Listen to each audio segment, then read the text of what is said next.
Isang araw doon sa ano ngayon, sa concessionaire, pumasok si General doon sa barbershop. Nakita niya ngayon si Kapitan. Ayos, Gen. Snappy yung gupit mo ah.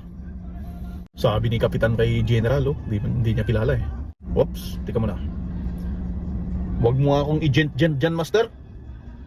Kapitan ako. Maayos ka ah.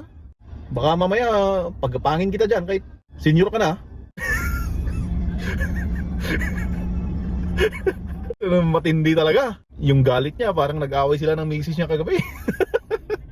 Parang nanindig balahibo din si General. Eh magpapagwit din si General. Huwag mo nga akong mamaster-master dyan. Kapitan ka lang. General ako. I'm your former commandant. God damn.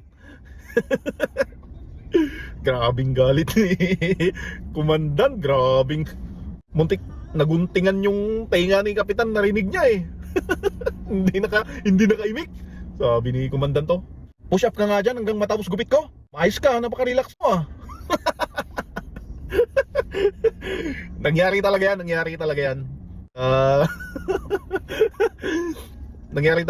Hindi lang yan nangyayari sa mga enlisted personnel. Nangyayari din sa mga mga officer.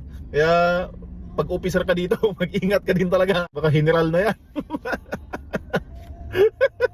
Good vibes lang, good vibes. Damay-damay na to.